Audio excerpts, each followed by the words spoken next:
So remember, we were looking at this Kantorowicz problem. We wrote down a dual formulation of it. And we said we want to try to study this dual problem using some tools from convex analysis. So symbolically, this was the problem that we were trying to solve. We did a little transformation. We had something like, let's try to minimize this operator, right, subject to phi MC belonging to some constraint set. And the nice observation we made at the end of last class was that we can restrict our attention to phi and C that are Legendre dual pairs. So this is what we said last time. We can assume they take this form. Okay, that phi of x is equal to the Legendre transform of C. So the supremum of y, x dot y minus C of y. And we can assume that C is the Legendre transform of x.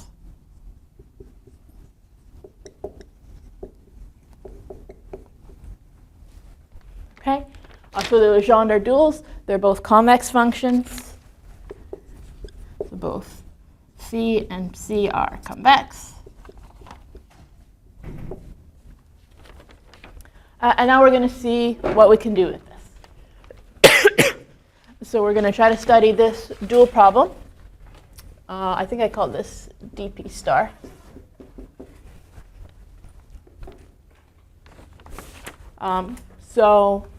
Okay, we know that the feasible set is non-empty. We talked about that. Then the next question is, okay, are there minimizers to this thing? First of all, and second of all, maybe we can actually construct minimizers, or at least learn some other properties they would have to satisfy. Okay, so first question, if we're going to minimize this thing, does it have a finite infimum, right? If we can make this thing arbitrarily negative, then we're maybe out of luck here. Okay, so first of all, is L bounded below?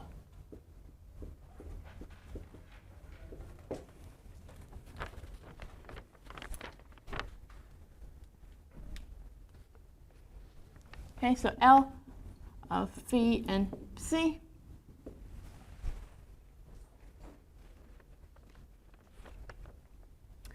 So the way I'm going to do this is to say we've actually already talked about this for other problems, in particular for the primal problem. We had some discussion about whether there was an infimum, some bounds. So let's try to get this back in terms of the original problem. So if I undo this little change of variables, and go back to my u's, I had something like this: x squared d mu plus y squared d mu, okay, minus, okay, then I had minus an integral of u and minus an integral of v, and that was just the operator that we were trying to maximize. That was the operator that came up in our dual problem. Okay, so this was the objective function for the dual problem.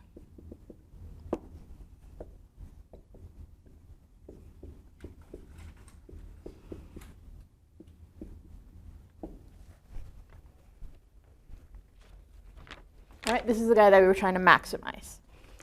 Okay, now when we first started talking about duality, we said there's a relationship between values of this objective function and values of our primal objective function, right? So a weak duality said that if u and v are feasible, this value is always less than or equal to the objective function in our primal problem, right? When we tried to go the other way, we had to wave our hands a little bit and said it probably works if we have a min-max principle, and we didn't quite fill in all the details. But one direction, the inequality worked, just automatically in 2 lines. Okay, so if this is always less than our primal objective function, then this is all going to be greater than or equal to, okay, all of this.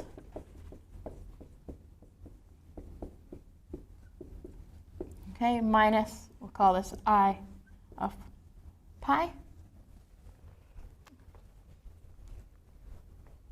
Okay, and this is true for any feasible pi.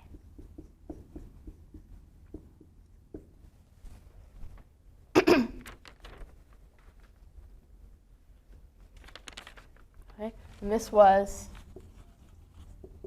by, we'll call weak duality.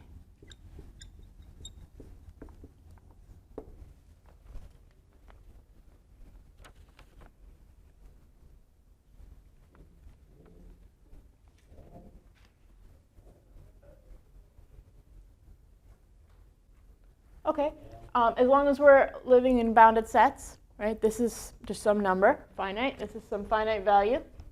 And as long as we can construct any old pi that's feasible, which we did a week or two ago, we said that's fine, we can do that and plug it in and get some finite value here, again, because we're living on bounded domains. And pi itself is just some kind of probability measure. So this is finite. This is some finite value. This right-hand side is some finite value. And that means that this objective function that we're trying to minimize in our sort of transformed dual problem, this is bounded below. Okay, so we can conclude that L is bounded below. Okay, and the infimum is going to be well defined.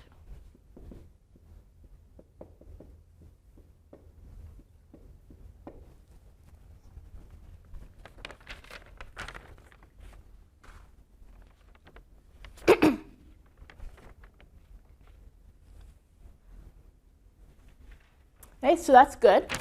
Then the next question is, okay, there's an infimum. Is it actually a minimum? Do we actually attain it? Can we find a particular choice of phi and c that give us that minimal value?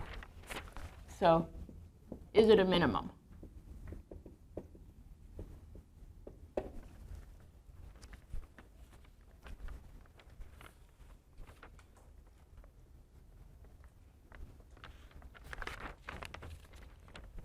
Okay, so what we're going to do, we're going to try to pick a sequence of phis and c's, okay, that cause this value to converge to its infimal value, and then try to show that actually the sequence of phis and c's converges to something that actually gives us the concrete minimum. So I'm going to just make a note here.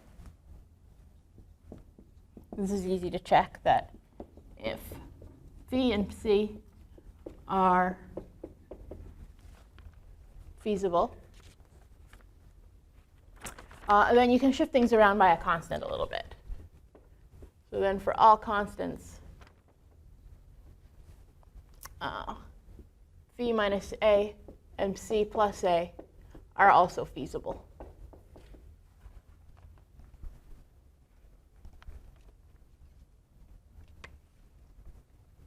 Right. Our feasibility condition was just basically that this plus this is a bound on x dot y, right? And if I subtract a and then add a back on, that doesn't change whether we're satisfying that constraint. So this is easy to check. And that means when I'm looking at feasible pairs here, I can make a choice and just say, let's only look at phis that have a minimum value of 0. Okay? So you give me any pair, I'm just going to shift them around until my phi takes its minimum at 0. Okay, so we can restrict to feasible pairs such that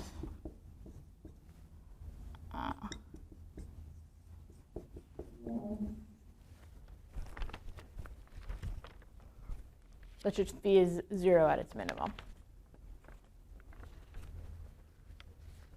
or wherever.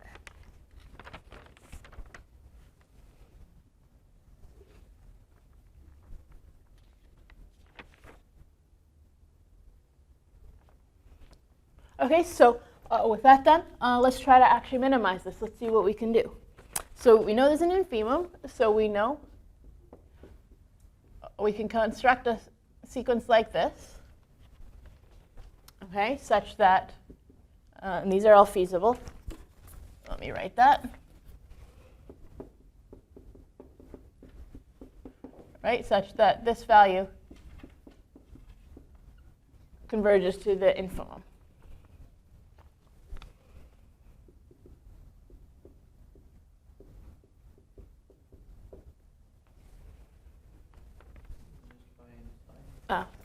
Just phi and psi. Thank you.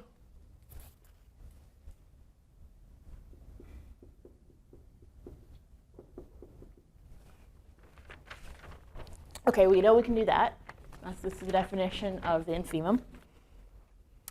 Okay. And we have some structure here. We know that the guys in the sequence, right, are all feasible. We can interpret them all as Legendre-Fenchel duals, which tells us a lot already. We've talked about these are Legendre duals living on bounded sets, right? So we can say a lot about regularity, right? They're not necessarily differentiable or smooth, but we have sort of some uniform Lipschitz bounds. That's going to give us bounds on the functions themselves. So these are some notes. These are Legendre duals. And as long as we restrict our attention to x and y bounded, which is kind of needed for everything we've done so far, we get uniform Lipschitz bounds.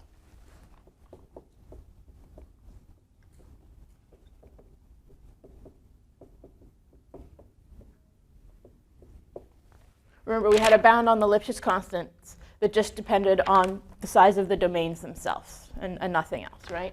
So all of the phi-n's and all of the cn's, no matter what value of n you pick, they're all going to satisfy the same bound on their Lipschitz constants.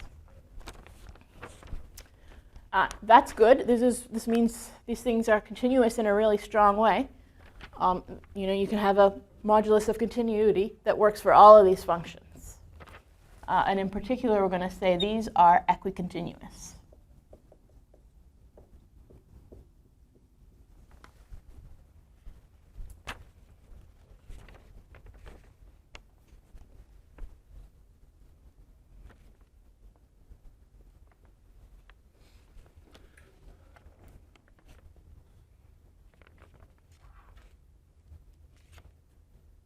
We're happy there?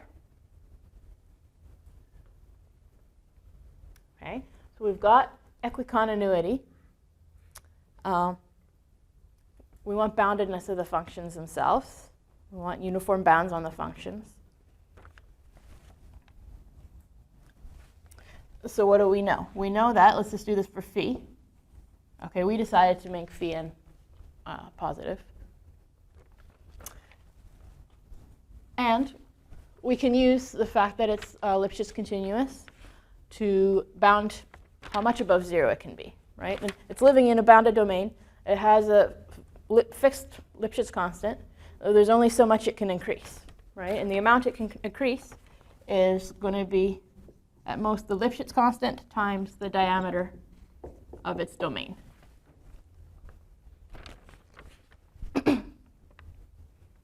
It might not get that big, but it's certainly never getting bigger than that.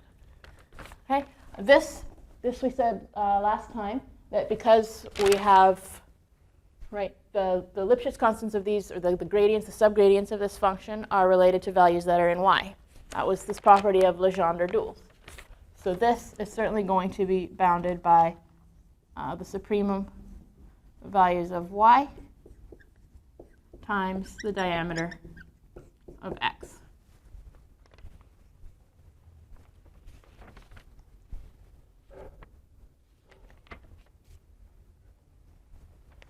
Okay, and this is some finite value. Again, we're assuming that we're working on bounded sets. So this has some finite value. This has some finite value. And this, it doesn't matter what n is, again. No matter which function in this sequence I pick, they all satisfy these bounds. And I could do the same thing for Cn.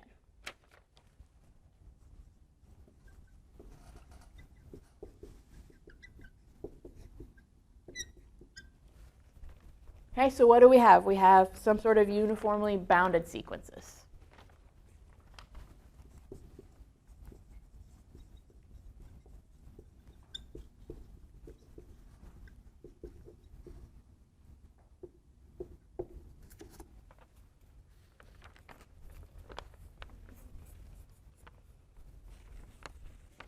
Okay, so I have a nice sequence that I know is equicontinuous. I know it's uniformly bounded. What can I do with those two pieces of information? Exactly. I can do Ascoli-Arzela, right, and say I've got a uniformly convergent subsequence.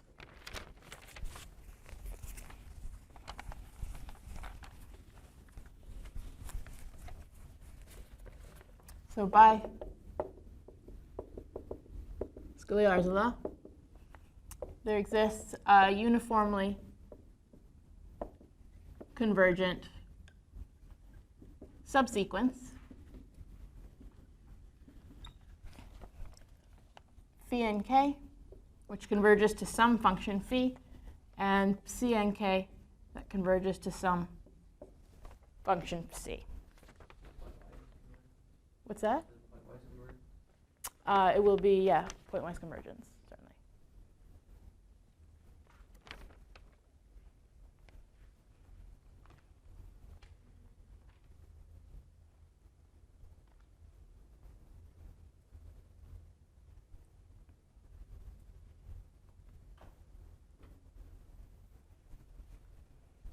Okay, so this is good. Now, what we want to try to claim is that actually this limiting functions are a minimizer. So we need two things for that. We need to show that if I plug them into here, I actually get this infimum, the smallest possible value, and I also need to know that they're feasible.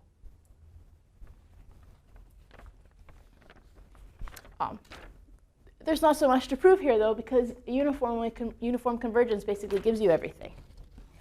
All right, so phi and c are automatically going to be feasible.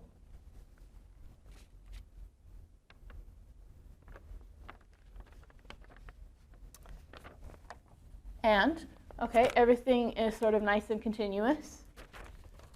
So L of phi and c. Because we have very strong continuity, right? I can move limits around, take limits from inside here and pull limits outside. So this is going to be equal to the limit as k goes to infinity of L of phi n k c n k, which the way we define this sequence to start with is that this limit gives us the infimum. This is a minimizing sequence. So this is indeed equal to the infimum over all feasible pairs of my objective function.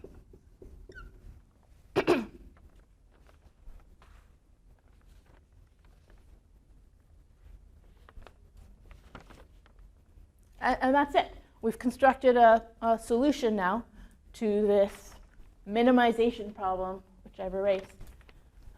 But this dual problem that we transformed has a minimizer. So I can say that phi and c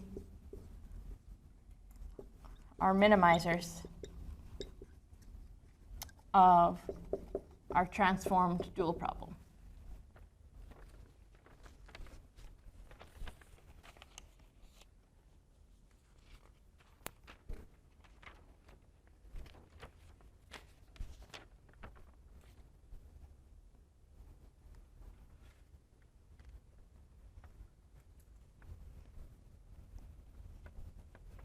Okay, so what am I going to do with that? I said that, I mean, in some sense right now, this is just a completely different optimization problem than the problem that we started with, and I said it has a minimizer. Okay, great. Now what I want to do is pull out the structure and the fact that we can represent these as Legendre duals and try to say something about our original problem.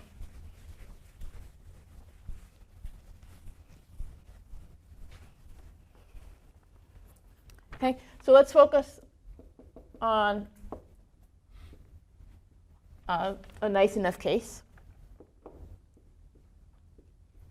Okay, so I'm going to exclude, for example, Dirac masses from consideration right now. Okay, where mu and nu are nice enough. And what I mean by nice enough, I'll make precise. That is, if E is a set that has measure 0, then these measures aren't going to give mass to this set. Okay, so then mu of E and nu of E, I should say nu in there, are also 0.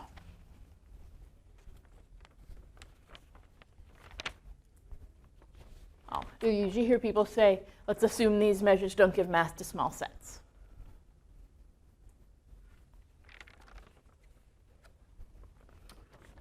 Okay, so we're thinking about our dual problem, or our transform dual problem. We have this optimal pair, and we know that they're convex duals. So we have an optimal pair.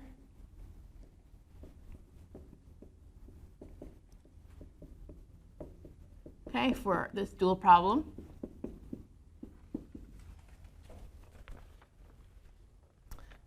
They're convex duals.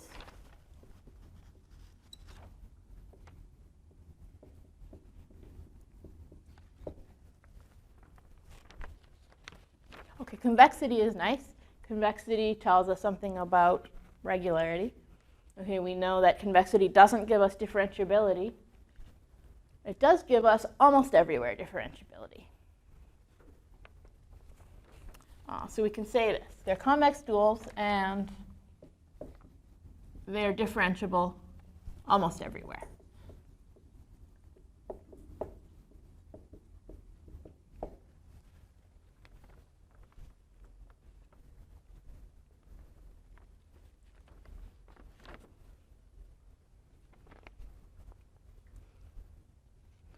Okay, and we had some connections between them that involved the subgradients, right?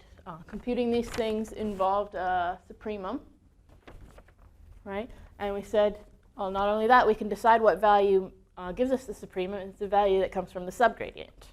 And this was how we kind of actually motivated Legendre transforms and then saw that this is what popped out. So we know that.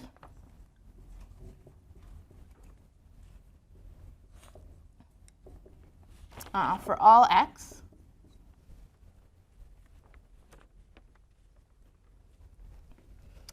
we can choose some value of y that belongs to the subgradient.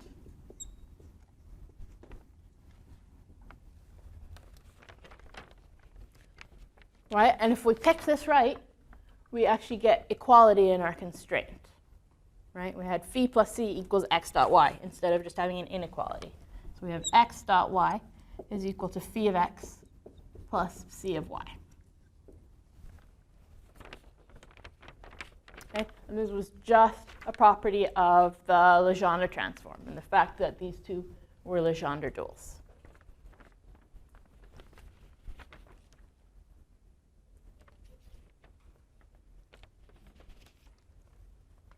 Okay.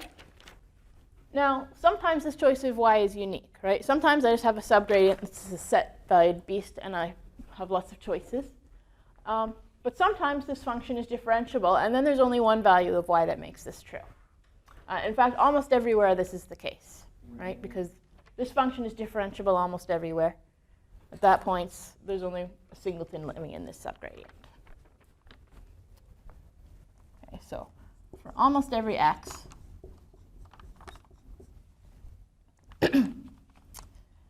this y is unique, and it's equal to the gradient.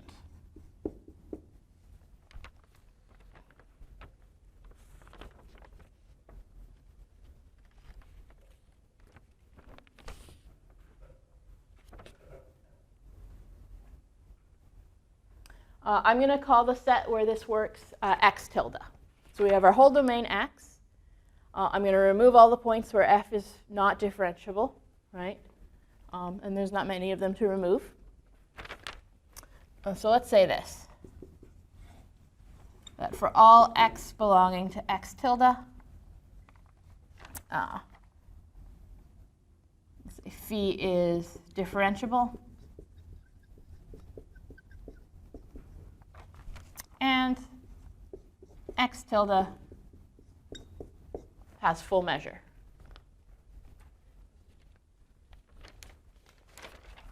Right? So whatever points I've removed is just a set of measure 0. And those are the points where I have options. Everywhere else I don't have options.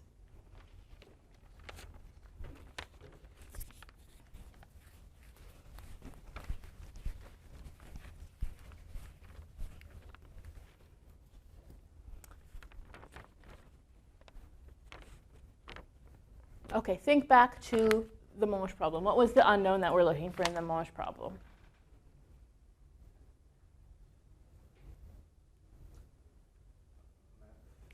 A map T, right? And what did we want the map T to do? We wanted the map T to take as input a point x and give us as an output a point that lives in our set y. At this point, I have a function that is doing that at least almost everywhere, right? I put in a point x, I compute the gradient of phi, and this spits out a point that lives in my set y. So this is interesting, at least. We've kind of come up with some sort of connection between the set x and the set y, at least almost everywhere. So somehow we've found a kind of natural relationship between points in x and in y.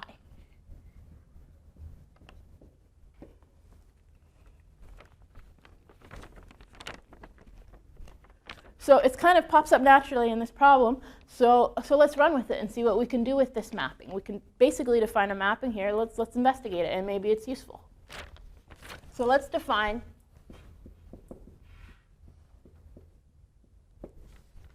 a T of x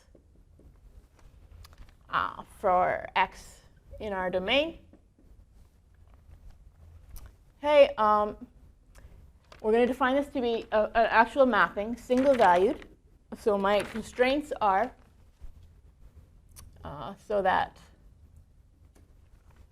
T of x always is a member of the subgradient.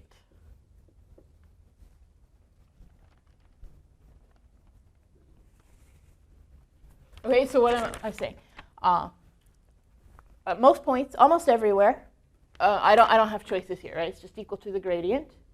If I happen to be in a situation where I have a multi-valued subgradient, I'm just going to pick any one of those values and assign that to be T of x. Okay, so I'm picking a single valued function here, but there's many ways that we could choose this. Okay, so we'll say for x belonging to x tilde, T of x is simply the gradient of phi. We have no choice there. Okay, at a handful of points we have choice, but it's only on a set of measure 0 where we get to do whatever. Okay, we have a map. That's nice. Is it a useful map? In particular, maybe this map solves our original optimal transport problem, or our original Monge problem. So does this map solve the optimal transport problem, or the Monge formulation?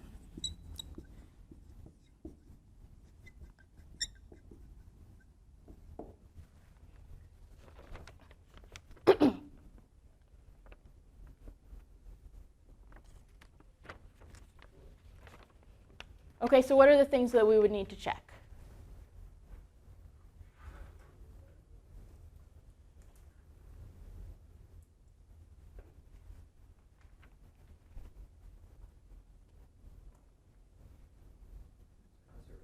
If it conserves mass, yeah, and then secondly, if it's a minimizer, yeah. So those two things. Is it measure preserving? Does it give us the correct push forward of mu into nu? And if it does, is it the minimizer? So let's try to answer these two questions.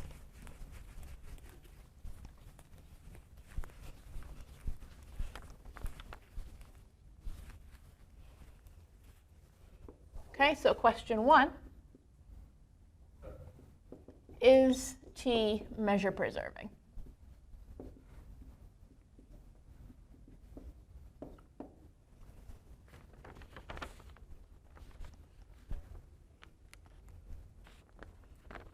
Okay, so this is what we want to show. We want to try to show that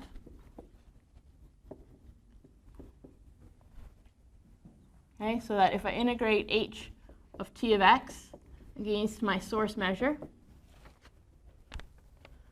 this is the same as integrating h of y against my target measure. And this should work whatever function I put here. So I'm going to say for all functions h that are C0 on the closure of this set. So I'm writing this as C0 on the closed set, so that in particular something that's continuous, right, on a closed bounded set is going to be bounded itself.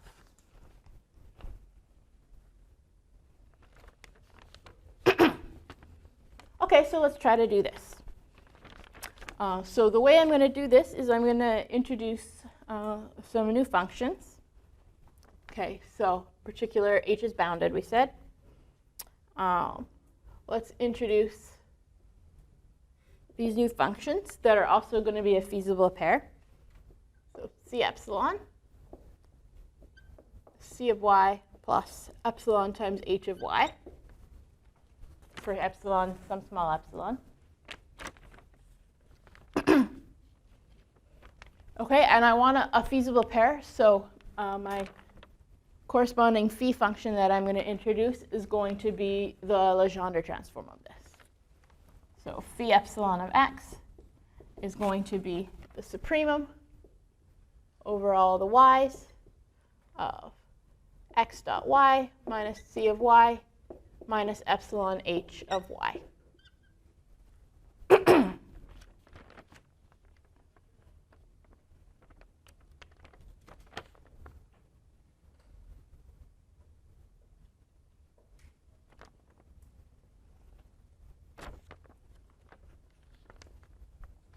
Okay, and these are automatically feasible. We've designed them to be feasible.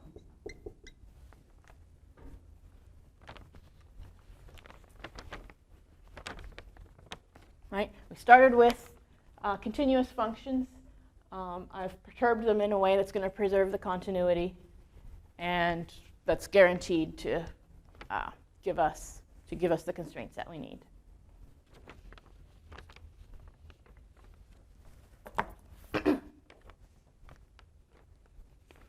Okay, so I started with an optimal pair. Phi and C, I said were optimal. So this guy and phi are optimal. These guys are not necessarily optimal, but we can do a comparison.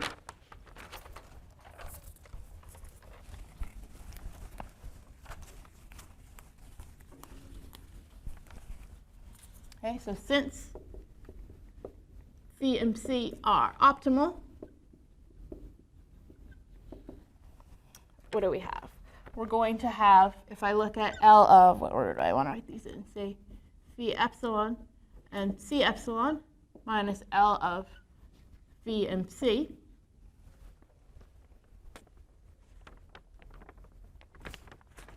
Okay, this is a minimizer, right?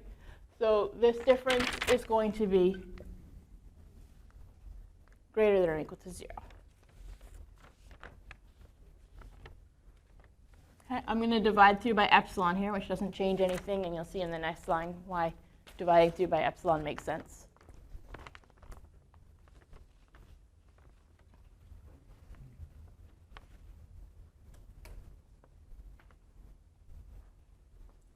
Okay, so let's write down what this actually is. We know exactly what this objective function is. So it's going to involve an integral over my x domain. Right? It involved integrating phi epsilon. And then here we're going to subtract off integrating phi. So we're going to have phi epsilon minus phi divided by epsilon, and we're integrating against mu.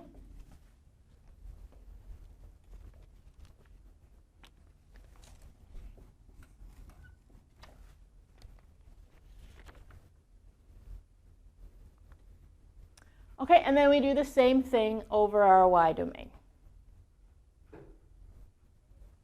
Okay, so what's happening over our y domain? We're integrating here c epsilon minus c, and okay, let's walk back over here. I can simplify that. C epsilon minus c is just equal to epsilon times h. Okay, so here I have an epsilon times h, and I divide out the epsilon. I'm just left with an h.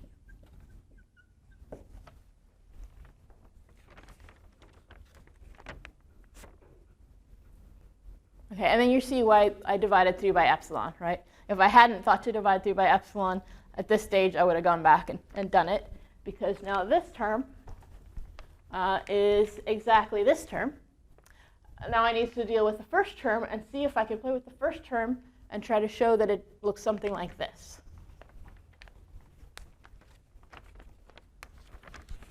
Okay, so what's the real game? We need to make some argument about what this value does in the limit as epsilon goes to 0. So let's argue about the limiting value of this integral.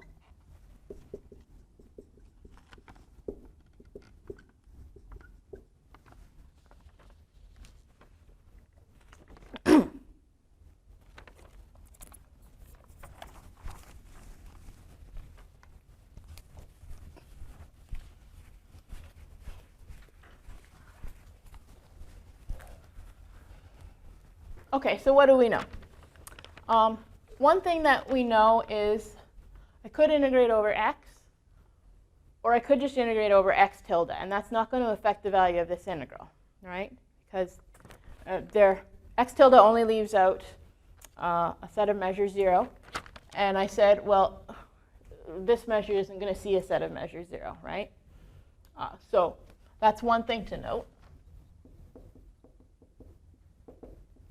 So we could integrate over x tilde.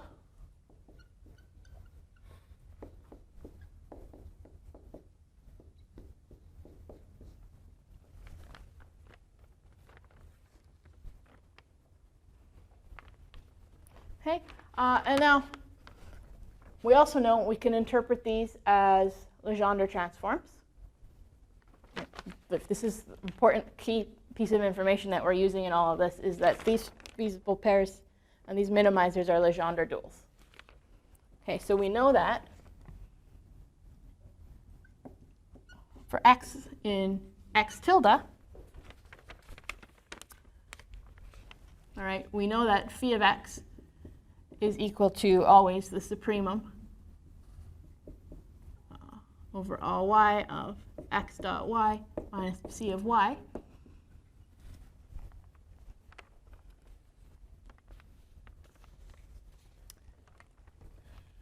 In this case, right, we know that the maximizer we're going to get by taking y should be in the subgradient.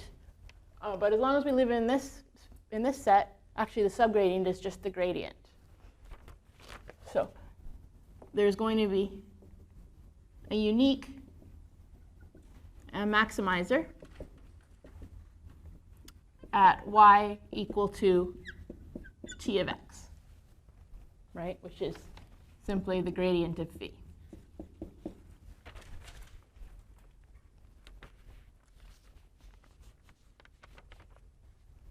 Right? In other words, we could write phi of x is equal to x dot t of x minus c of t of x.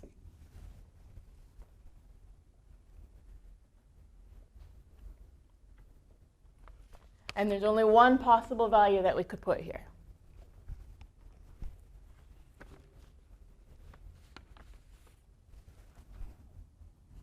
Okay, now we also need to be looking at what happens when we perturb these functions. So for x, in x tilde again, what do we have? We have phi epsilon of x is equal to the supremum of x dot y minus c of y minus epsilon h of y.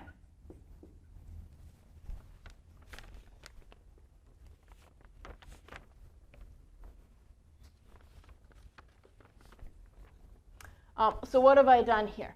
I've taken this function here that I was maximizing, and in fact, I know this has a unique maximizer, like a strict maximizer. And now I've taken that function and perturbed it a little bit by something that's continuous. So what does that say about the maximizers? This is not the same thing, but it may or may not be unique, I guess. It probably depends on what this function is doing, but it's certainly close by. All right, so if I take a continuous function with a strict maximizer and perturb it a little bit, I'm going to get it by something continuous. I'm going to get a new continuous function with a nearby maximizer.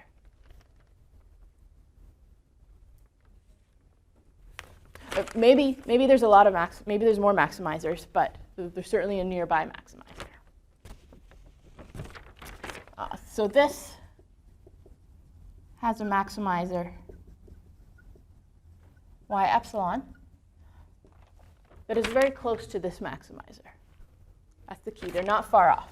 So this is going to be equal to t of x plus something small.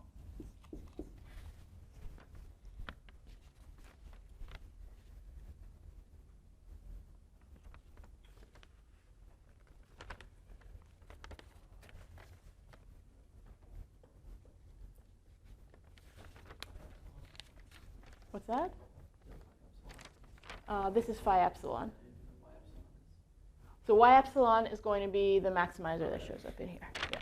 So phi epsilon of x is going to be x dot y epsilon minus psi of y epsilon minus epsilon h of y epsilon.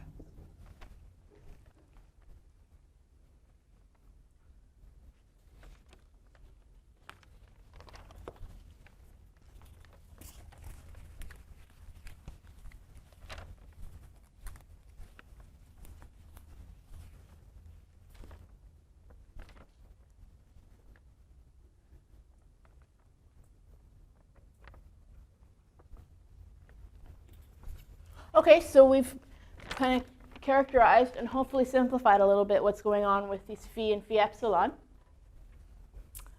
So let's try to now figure out what this difference actually is going to look like. Okay, again, I'm thinking about x in my set x tilde. And what do I have? I have phi epsilon minus phi.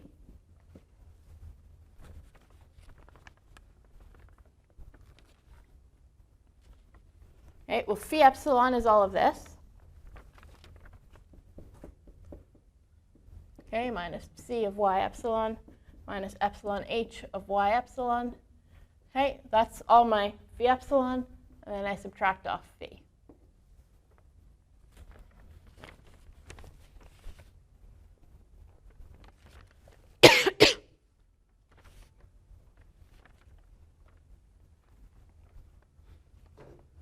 So let's just focus on some pieces of this. Let's focus on this piece.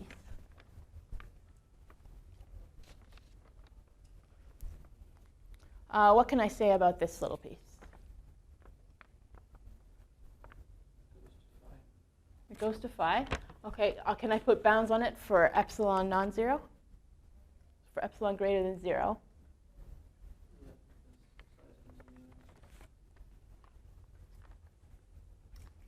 So remember, phi of x looks a whole lot like this, right? It uses the y that maximizes this expression. Now I've put in some other y that's probably not a maximizer, right? So that means all of this is going to be less than or equal to what happens when I put in the maximizer.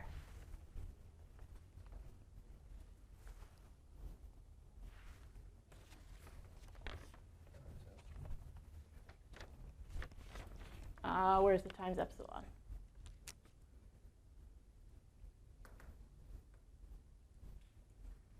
I'm going to have to divide out an epsilon at some point, definitely.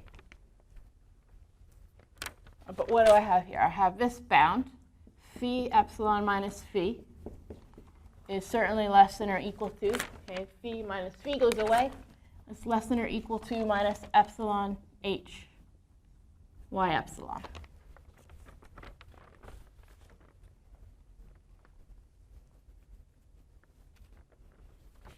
Okay, I could simplify this even a little bit more. I know that y epsilon is close to this t of x. So this is minus epsilon h t of x plus something small.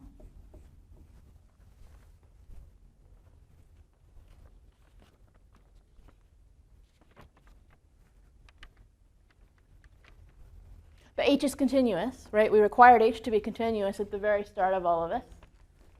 That's right there. Right? Which means I can effectively, pull out this order 1. This is going to be minus epsilon h of t of x plus something that's small, which is being multiplied by an epsilon. So whatever's left is much smaller than epsilon.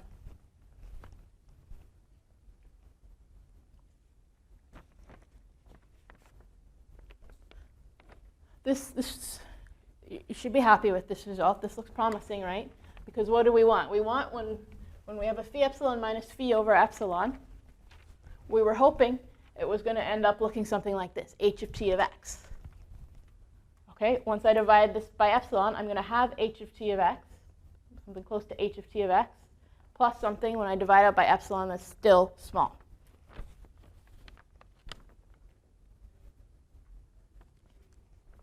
Okay, this isn't an inequality, though. This is an inequality.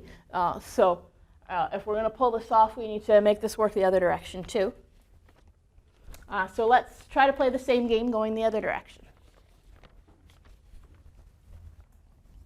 Okay, so phi epsilon of x minus phi of x.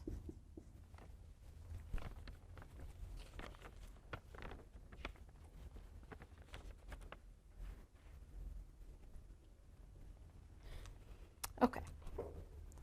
So let's, instead of putting a y epsilon in here, let's put our actual y in here.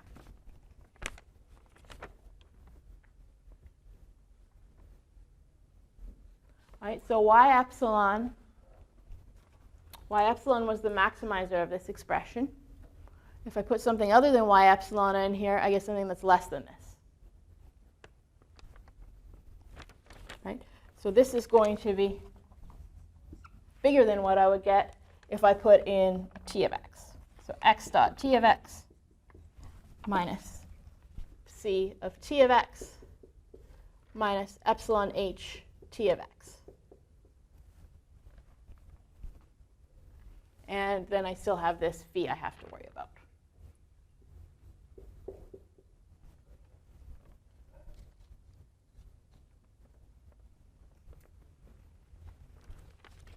Right, so again, phi epsilon here. Phi epsilon was the supremum. So phi epsilon is this expression where I put in the maximum possible value of y that I can get. If I put in any other value of y, I get something that's smaller. So here in place of y, I put t of x. That's going to make this smaller, if anything. Okay, and then I have my phi of x that I just left alone.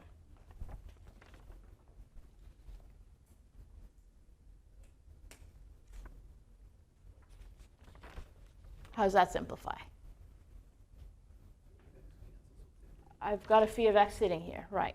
So if I just look at these two terms, I think they're written down here somewhere. They're written down exactly here, right? T of x was the maximizer for this guy. So these two terms are my phi. Okay, so I have phi of x minus epsilon h t of x minus phi of x, which is minus epsilon h t of x.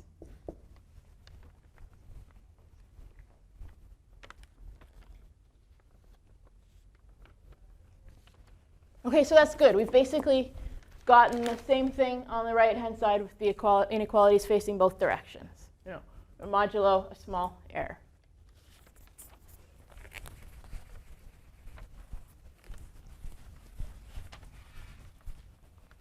Okay, so what do we conclude? We have phi epsilon minus phi divided by epsilon is going to be equal to, and I divide out the epsilon, minus h of t of x plus some small error.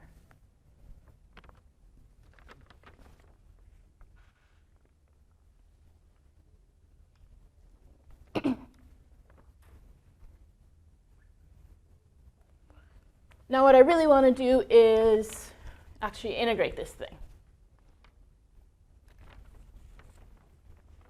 Can I integrate it? Can I integrate it and pass the limits? I guess that's what I want to know.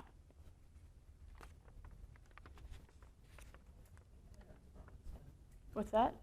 It's a bounded set. Yeah, things are nice. So if we want to integrate this,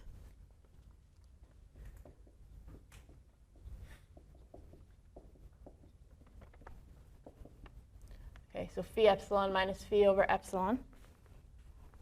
Okay, so we could use, say, the dominated convergence theorem, which is, yeah, no problem, right? As long as, we know this guy has a limit, as long as he's bounded uniformly in epsilon, we're good to go.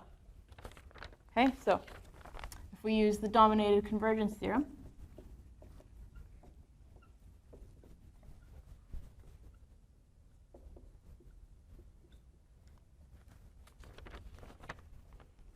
okay, we just need bounds on this, and again, are uniform in epsilon. Okay, and that's not too hard. So phi epsilon minus phi over epsilon. Let's see what we got. We want things that are going this direction. So this is h, here, let's even do it here. This divided by epsilon is minus h of y epsilon. Which is certainly bounded because we started with a function that was bounded. So this is bounded by the infinity norm of h. Okay, and that's key. We don't have any epsilons floating around in here. Okay, phi epsilon minus phi if I go the other direction. Okay, so if I go the other direction, phi epsilon minus phi was bigger than this. So minus h of t of x, which again is going to be bounded by the infinity norm of h.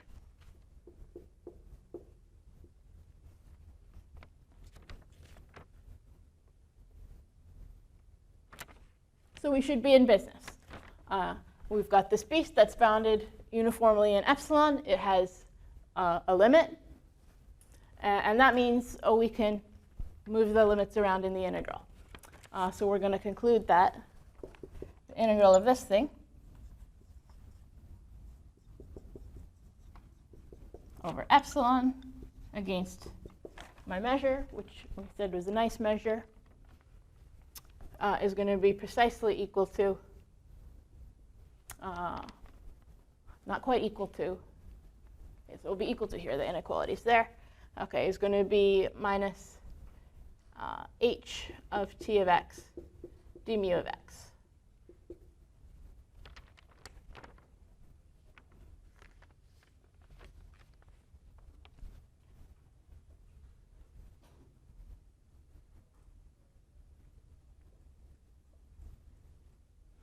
That's pretty good. This is the kind of object that we wanted to pop up. So if I come back to here, we figured out what this does in the limit. So we have this inequality that holds for all epsilon bigger than or equal to 0, bigger than 0. And now it holds in the limit. So taking epsilon to 0, we get that 0 is less than or equal to integrate over x, integrate over y.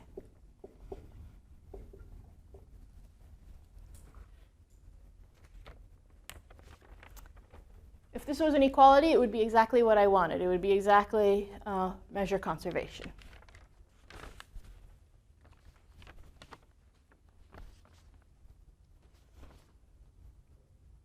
So how would I make the inequality go the other direction?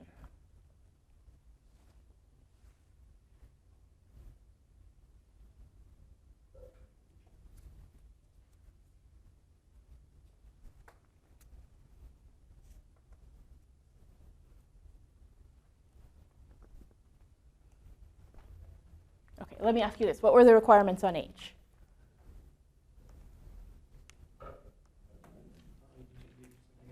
I could change h to negative h, exactly.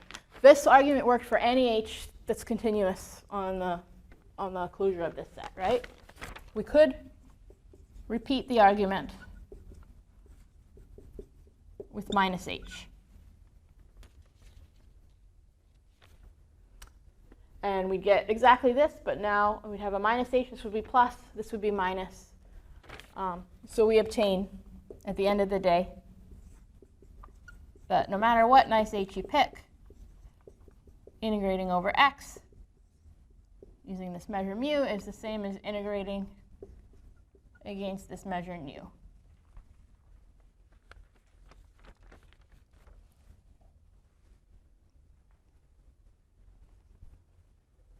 And that's measure conservation, yeah.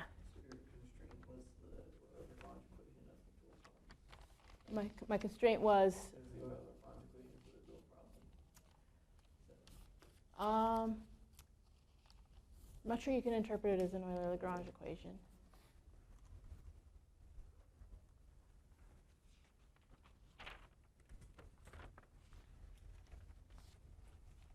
But this, another way that we wrote this was the push forward of mu is equal to nu.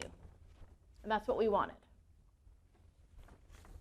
So this is kind of cool that you take your original problem that you care about, you go write down this completely different optimization problem, the dual problem, and you solve it, and then you come back and say somehow embedded in that solution is this mapping that actually satisfies the constraints for our original problem.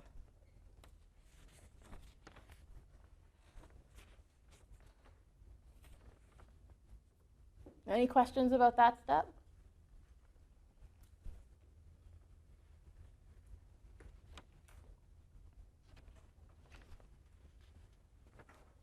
Yeah.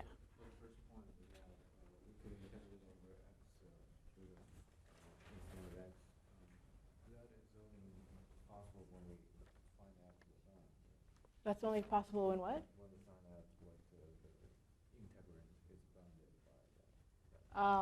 Yeah, so we find out what the integrand is bounded by. It's going to be, we're going to use it also in the next step too. But yeah, it's possible because it's possible to replace it by that smaller domain because we know this isn't going to give any mass to the missing pieces.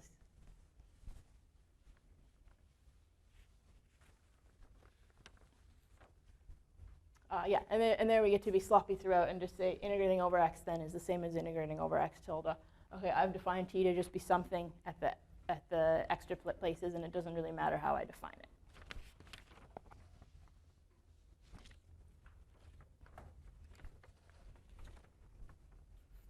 Okay, so somehow out of this, we've pulled out a feasible object for our original Moshe problem.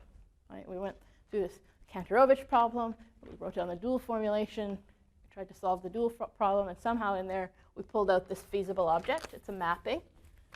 So then the next obvious question is, we've done all this work to get this mapping, is there any chance it's actually optimal? Is it the solution that we wrote down or that we were looking for a couple of weeks ago when we wrote down the Moshe problem? So that would be question number 2.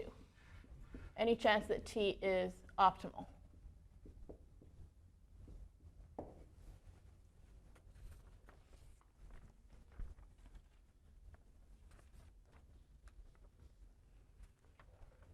Okay, so this is what we were trying to minimize. Way back when we wrote down the Moshe problem, the cost we want to minimize is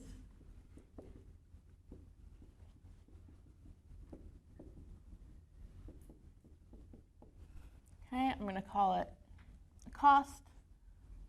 S is some mapping, and this is going to be 1/2 of the integral over x of x minus s of x squared d mu.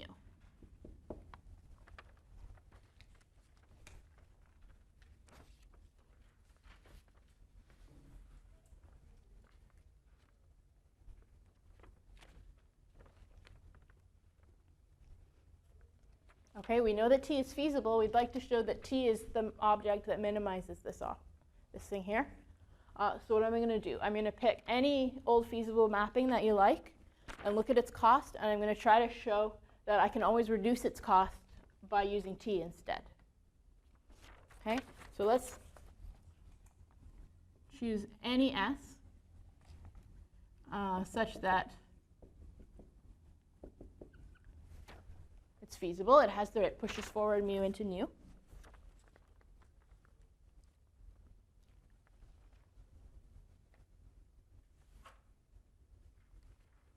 Okay, and let's look at the cost that we get. So it's written here.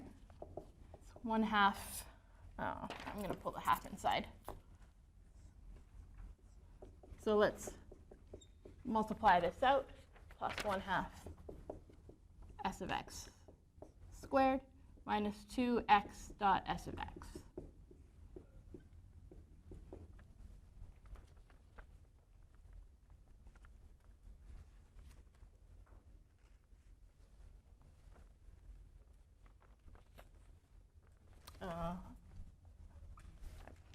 Put through the half.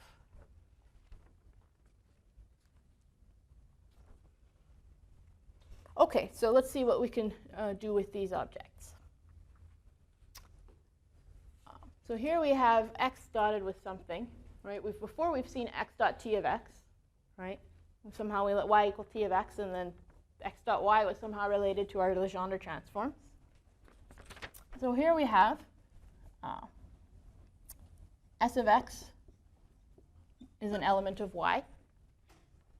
It has to be because it's feasible.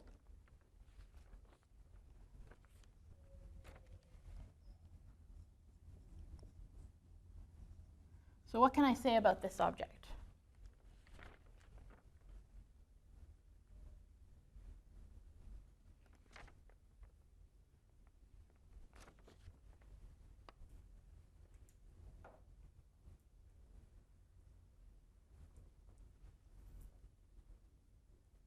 If I called this y and looked at x dot y, what would I be able to say about x dot y? That's an object that we've seen come up. It came up in our dual problem. And what did we know about x dot y? What's that? It's bounded by phi plus psi, exactly.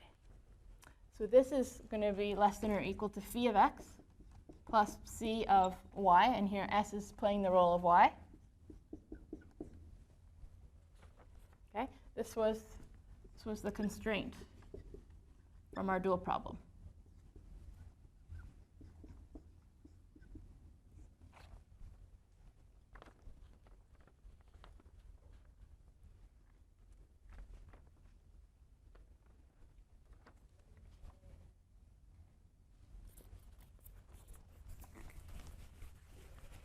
Okay, so that gives me some sort of inequality for the cost at least. Okay, so this is less than or equal to this. So when I put the negative in front of it, I'm going to get that my cost is greater than or equal to, okay, half x squared plus half s of x squared, okay, minus phi of x minus c of s of x. And we integrate all this against mu.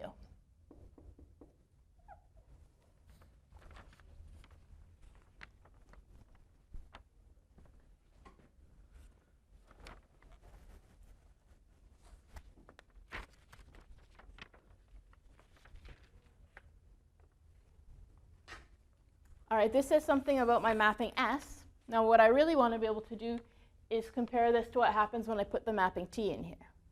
Right? So what can I do to relate this to T? Oh, what are the tools that I have at my disposal to be able to relate this to T?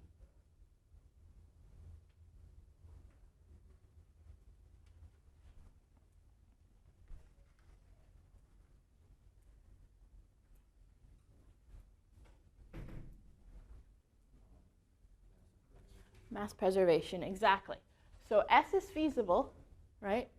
We know something about the push forward of mu. T has the same property. T is feasible and also has this property. So if I rearrange this a little bit, I'll hang on to the pieces that don't have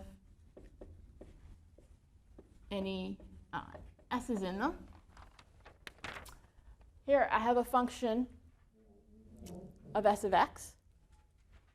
Okay, similar to the kind of thing I had here, a function of, well, t of x when I was doing mass preservation. Here I have another function of s of x. I could instead integrate that over y, right? And now I'm just integrating half my function. Function was y squared minus phi of y, and now integrating against nu.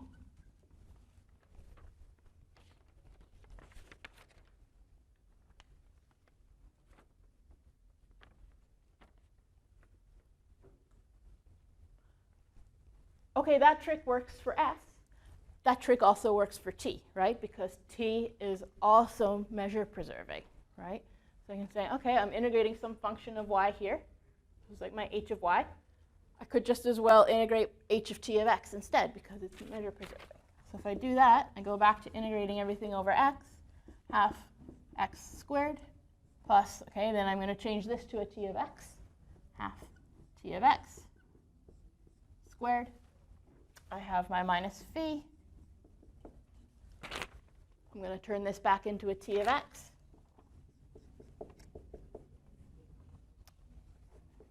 And it's all against my source measure.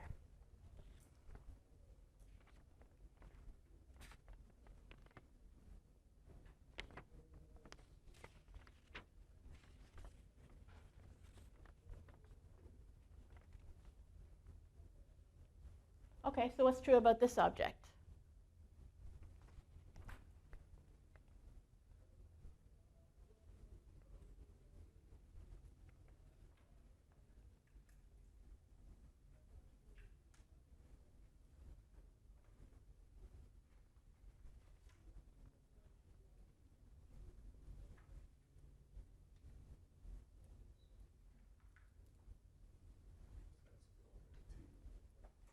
It's x dotted with t, exactly. So when I had s here, I said, well, this provides a bound on x dotted with s. But we knew there was a particular case where we could actually make this tight, right, where we actually get the equality. And there is a particular value of y. And by definition, we define that value of y to be t of x. T of x is the value of y that I can put here that gives me an equality here. That was just how I defined t. So here I could say, this is exactly the same as, okay, this guy's stay put. And since I have a t here, that's exactly going to give me x dot t.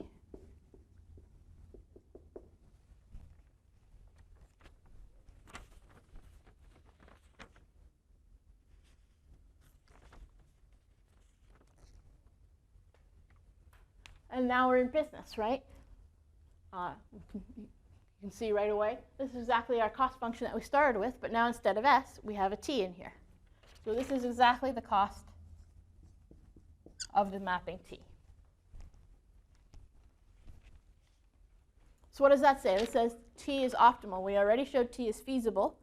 Now we said the cost we get when we plug in t is going to be less than or equal to the cost we get with any other feasible mapping you like.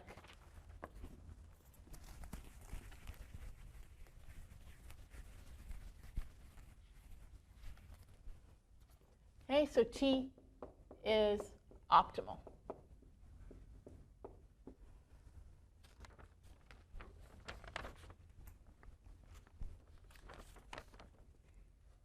Okay, so somehow by solving this dual problem, we've seen there's a relationship between the solution of the dual problem and the solution of our original Moj problem. But along the way, we pulled some structure out of here, right? T is, we're not just saying, okay, there exists some solution to this problem. What can I say? I can say that t almost everywhere looks like the gradient of a convex function. So now we know.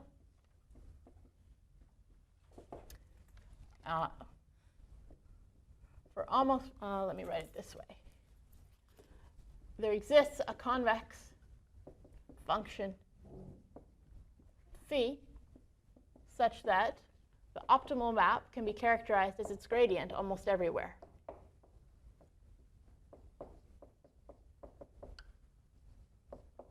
Okay, for almost every x.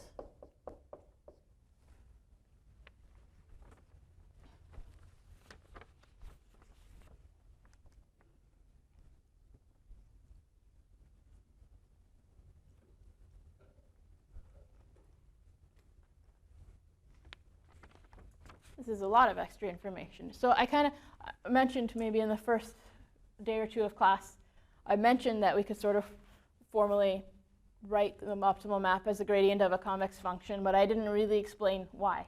Now we know rigorously why this is the case, why it makes sense to look for the optimal map being the gradient of a convex function, or maybe to sort of interpret it more generally as the subgradient of a convex function, which can be multivalued. So this, remember, was needed to give us the Legendre-Fenchel equation.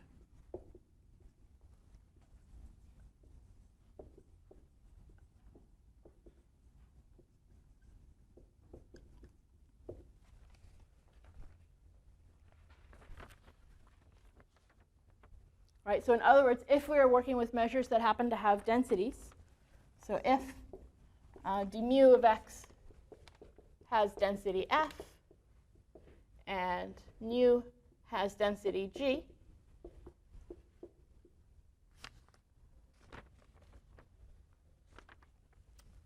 then mass conservation is going to give us that g of t of x times the determinant of the Jacobian of t is equal to f.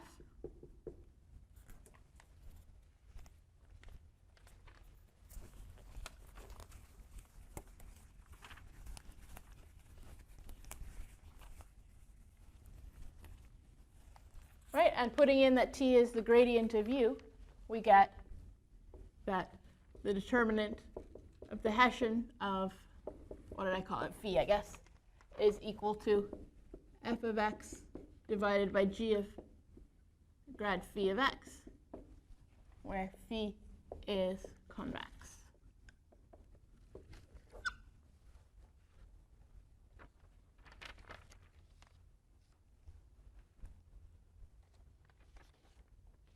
Which is a great framework to work in, because now we've got the tools from PDE theory to study this problem, to think about when it's well posed, when solutions are smooth, to try to use numerical methods for PDEs to actually construct optimal mappings. So it took us a while to get here, and we had to weave our way through some optimization problems, and then look at dual formulation, relax things, look at dual formulations, transform those a little bit. But out of all of that, we extracted this mapping, which actually solves the problem that we want, and now tells us a whole lot more about the structure of the solutions and opens up a lot more tools for actually trying to solve this problem.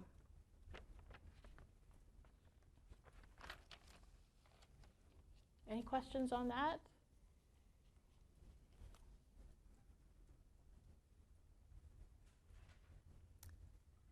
So I think I'm going to leave that there today.